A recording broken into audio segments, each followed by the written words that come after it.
during his bizarre and rambling campaign speech for a Senate candidate in Alabama last night, where Trump's many targets included professional football player Colin Kaepernick and his national anthem protest. Wouldn't you love to see one of these NFL owners, when somebody disrespects our flag, to say, get that son of a bitch off the field right now, out, he's fired. He's fired! Joining me now, Karine Jean-Pierre of MoveOn.org, Republican strategist Caton Dawson, Kurt Bardella, president of Endeavor Strategies and former Breitbart media consultant, and TheRoot.com's Jason Johnson. Jason, I'm going to actually start with you. Roger Goodell, the NFL commissioner, has released a statement because in addition to that, in a statement responding to Donald Trump's going after Colin Kaepernick without naming him, and the statement says the NFL and our players are at our best when we help create a sense of unity in our country and our culture. Divisive comments like these demonstrate an unfortunate lack of respect for the NFL, our great game, and all of our players, and a failure to understand the overwhelming force for good our clubs and players represent in our communities. Donald Trump, meanwhile, followed up on his attack on Colin Kaepernick, Jason, by attacking Steph Curry this morning on his Twitter feed, saying going to the White House is considered a great honor for a championship team. Stephen Curry is hesitating, therefore invitation is withdrawn. So now add it up, Jason. We've got him going after Jemele Hill and saying she should be fired. We've got him going after Colin Kaepernick at a whooping rally, almost all-white rally in Alabama, and now Steph Curry. Do you see a pattern? Yeah. First off, Joe, I have to say this. You're putting me in the unfortunate position as an NFL fan of having to say something nice about Roger Goodell. And I don't appreciate that. I get it. The struggle is real. Yeah, for the first time, Roger Goodell actually stood up for the players. I think this is the only time he's ever done this in his time as a commissioner. And it was the right thing to say. Donald Trump was out of line. He steps out of line all the time. So that was a good move by Roger Goodell. On the other hand, look, all these people are black. And all these black people are rich, and all these are black people who are rich who've become successful, and they don't owe Donald Trump anything. And those three things alone will usually make you the subject of his ire. But when they also step up and they talk about the problems that he is creating for this country, Colin Kaepernick was taking a knee before Donald Trump got elected. Stephen Curry recognizes that going into the White House validates and normalizes this president. And Jemele Hill is just being excellent as she usually is and telling the country what we already know is that our president sympathizes with white supremacists. He's going to have a problem with that. And at the end of the day, this is a president who is incapable of functioning under criticism, especially from people of color. Yeah, and by the way, Jemele Hill had some things to say back to Donald Trump. She is not cowed. She is not exactly. All right, she's unbossed and unbowed. She tweeted, just so we're clear, the president's comments will only incite more player protests, not quell them. Donald Trump is not the boss of the NFL. Remember, he had a USFL team, but that failed. The New Jersey Generals. Kurt Bardella, Donald Trump is obviously not speaking to the entire country when he speaks, which is a strange thing to happen after an election is already over. Donald Trump is still speaking only to his hardcore fans who whoop up at these rallies and chant, lock her up. The Breitbart crowd, meanwhile, is not on his side in Alabama. He's actually for the other guy. He's for Luther Strange, who's the interim replacement for Jefferson Sessions. And that whooping crowd may have been, they might like Donald Trump, but they actually like the other guy, Roy Moore. What's going on here? What is Trump, in your view, trying to achieve? You know, we're seeing kind of a pattern. Remember, after he gave that Afghanistan speech, which was panned by his base, panned by Breitbart, he went and did a rally and immediately harped on the fake news media, gave an impassioned, albeit ranting, remarks attacking the media, and the conservative press ate that all up. Flash forward to last night. Here we go again. After the whole DACA, working with Schumer and Pelosi, showing them some love, getting attacked by Breitbart, getting attacked by conservatives. He then turns around, does a rally, throws them some red meat, and in the process of trying to endorse somebody, also says, oh, by the way, if the other guy wins, I got his back, I'll campaign for him, and then manages to fall into a culture war that overshadows why he was there in the first place in calling out NFL players, and now today calling out Steph Curry, one of the most popular athletes on the planet. Yeah, who I'm sure is just devastated that he doesn't get to hang out with Donald Trump, who, you know, black athletes and celebrities of all kinds are just dying to go to the White House and hang out with. Karine Jean-Pierre, to the point that Kurt just made, you know, Donald Trump likes to play the hits. Yep. Right? He plays the hits. And so when he gets in front of this crowd, again, and I mean, just look at the optics here. He keeps going after players of color and people of color. Puerto Rico is suffering a devastating impact of Hurricane Maria. The Caribbean, including the U.S. Virgin Islands, an American territory, still suffering devastating impacts from Hurricane Irma. Texas still trying to recover from a devastating hurricane. Donald Trump doesn't talk about any of that. No. Donald Trump goes down there and does this. Let's take a listen to Donald Trump playing the hits. If crooked Hillary got elected, you would not have a Second Amendment, believe me. You'd be handing in your rifles. You'd be saying, here they are. You go like... You'd be turning over your rifles.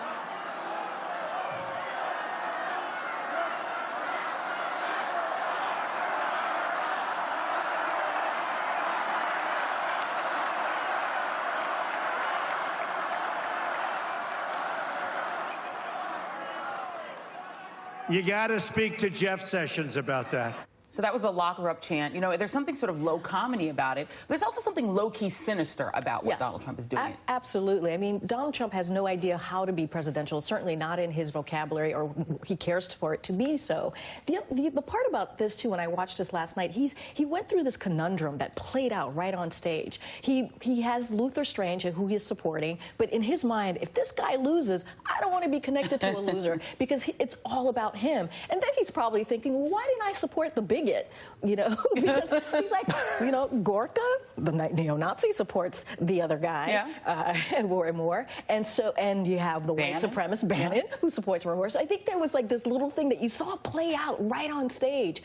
And then the continuing kind of drama that he continues to push, which is he supports white supremacy, clearly, because he sees all of those folks who were at Charlottesville as fine people. But if you take a knee and have a peaceful protest, you need to get fired and get thrown off the field. And lastly, one of the things that I thought was, gosh, can you imagine all the parents across the country that have to ban their kids from watching the President of the United States speak because he says misogynistic, bigoted things? Yeah. I mean, it's just, this is what we're dealing with. I mean, networks are challenging themselves whether or not to bleep the President of the United States' description of an American citizen. Right, because he gets out there and SOB is rolling right off his tongue. This is a guy, but who Caton, in the past, or at least up to now, you know, as vulgar as a lot of Americans consider him, he reads his audience. He understands that there is a base of Americans who love this stuff and who love him, obviously. There are polls that show that Republicans feel it's his Republican Party.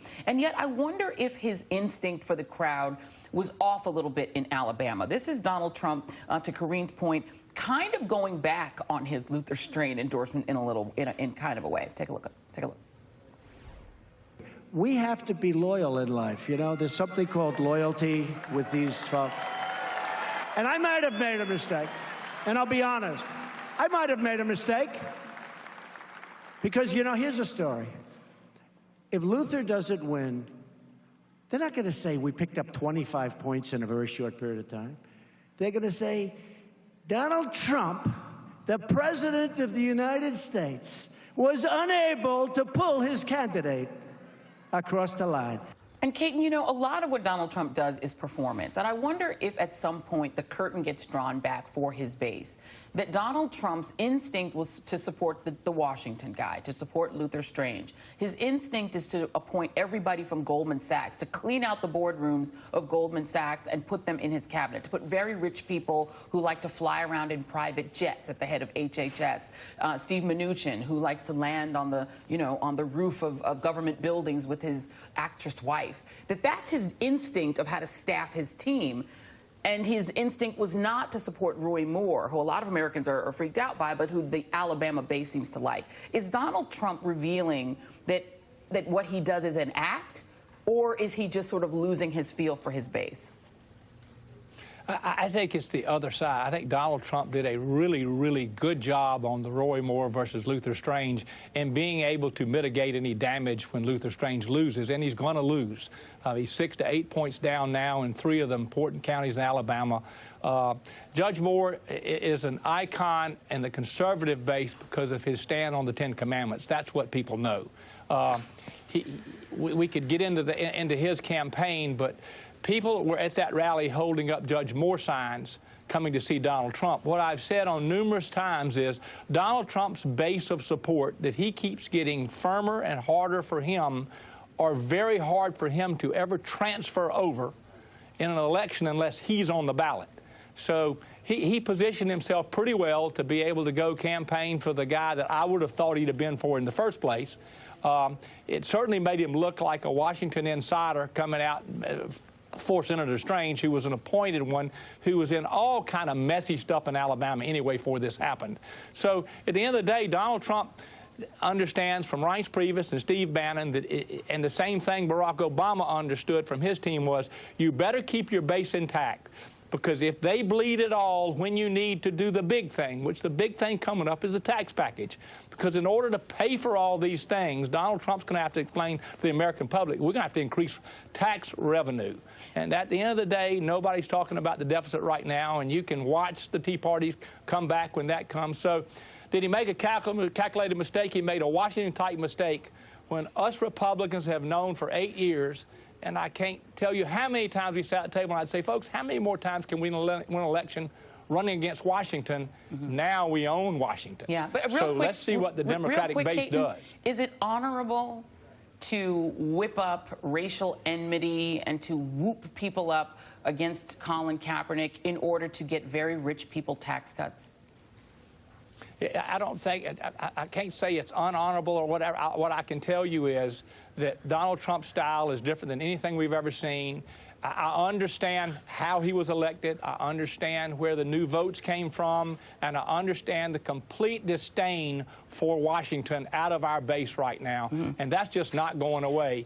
And we'll get into the health care debate in a little while of what really is behind a lot of the stuff that happened yesterday. I think we see what's behind it. And two of my panelists are literally melting in their chairs. I'm going to let them very quickly get a final word in. Karine, first you, and then I'm going to go to Jason. Well, here's the problem. If Roy Moore wins on Tuesday, Republicans are going to see some U.S. senators actually retire. And one of the things that the party is seeing is that if Roy Moore wins, this could be a competitive seat, because in 2012, when Roy Moore had a state election, he almost lost 52 to 48. That same year, Mitt Romney won that state, Alabama, by 60.5%. So there's a politics here that's playing into this. And then you have Doug Jones, the Democratic nominee, who is going to be competitive. In Alabama? Well, I'll tell you, because there is one general election poll that actually shows that tested Doug Jones with either one, Strange or Moore, and it was 43-40. So this is an interesting race, and Republicans are very worried and very scared about what could happen in Jason, this state. I'm shocked I'll say this. Look, the choice between Strange and Moore is like deciding between the Ku Klux and the Klan. Like, they're both vastly conservative people who've been in favor of the Muslim ban, and that's why Donald Trump is playing both sides, because he's perfectly comfortable with those sorts of people. And I think what this speaks to, regardless who wins, is he ain't loyal. You cannot trust this president under any circumstances, and the Republicans know that. So getting him to go down there to vote for Luther Strange or support him, it sounds good in the short term, but you can't trust him long term. We really do have to go, but I just have to let Kurt, just final word. Kurt, do you agree with that? I mean, either way, Donald Trump, really quickly, final word to you. I think what he's doing here, it's the same thing he's doing with the Steph Curry thing. Steph Curry said he's not going to the White House. Trump then comes out and says, well, you're not invited anyway. Yeah. Well, here in this case, he's seeing all these Trump versus Bannon headlines. He knows he's going to be on the losing side of it, so he's trying to hedge his bet and go, well, actually, if the other guy wins, I'm for it. Yeah, you can't fire me, I quit, is what he's trying to impart, I guess. Karine and Caton will be back. This is a hell of a segment. Kurt Bardella, Jason Johnson, and thank you guys very much. Really appreciate it. And